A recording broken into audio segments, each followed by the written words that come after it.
Guys, সবার কি অবস্থা, কেমন আছেন? আজকে আপনাদের মাঝে নতুন একটা রেসিপি নিয়ে হাজির হলাম।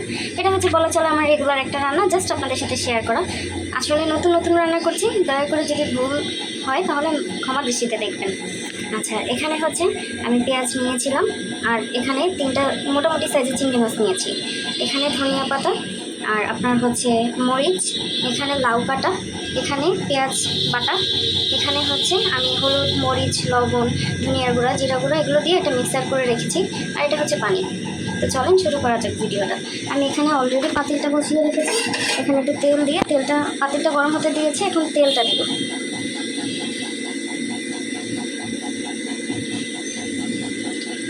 এখানে আমার তেল দেওয়া শেষ। এখন আমি পেঁয়াজগুলো দিয়ে দিব।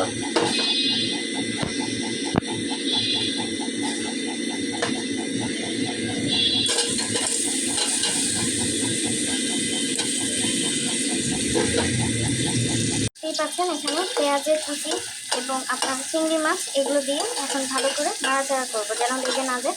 পেঁয়াজটা লাল লাল হওয়া পর্যন্ত অপেক্ষা করব।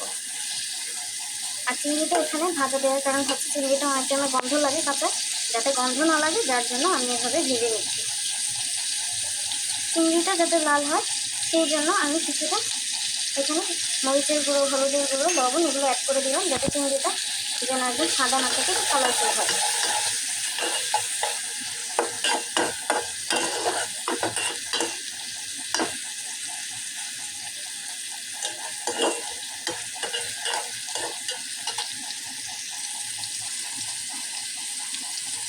দেখতেই পাচ্ছেন মশলাগুলো একদম ভাজা ভাজা হয়ে গিয়েছে। এখন আমি সামান্য একটু পেঁয়াজ বাটা অ্যাড করে দেবো। অনেকে পেঁয়াজ বাটা দেয় না, বাট এটা আমার পার্সোনাল চয়েস, আমি দিচ্ছি যাতে গ্রেভিটা একটু ঘন হয়।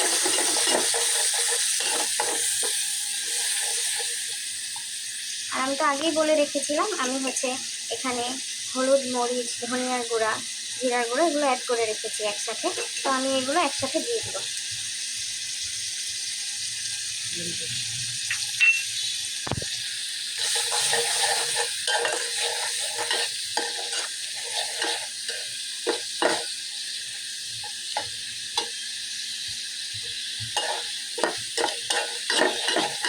এখন ভালো করে একটু নাড়বো, যাতে মশলাগুলো আমার সুন্দরভাবে ভাজা হয়, মিক্স হয়ে যায়, যেন গন্ধটা না লাগে। আমার মশলাটা ভাজা হয়ে গিয়েছে। এখন এই পর্যায়ে আমি একটু পানি দেবো।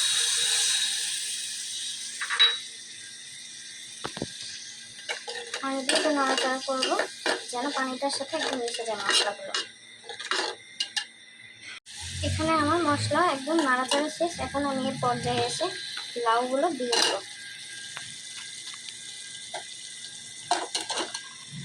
ব্যাস, এখন লাউগুলোকে নেড়ে চেড়ে মশলা লাগিয়ে দিব গায়ে, যাতে মশলাগুলো লেগে থাকে লাউয়ের গায়ে।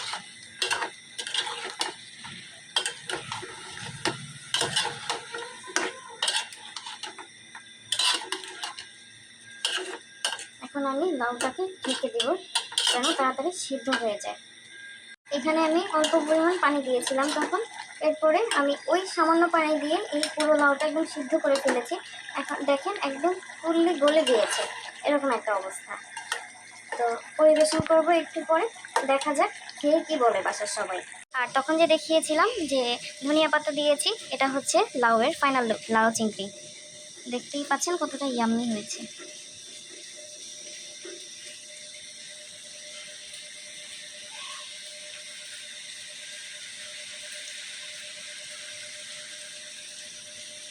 তো সবাই ভালো থাকবেন, আল্লাহ হাফেজ।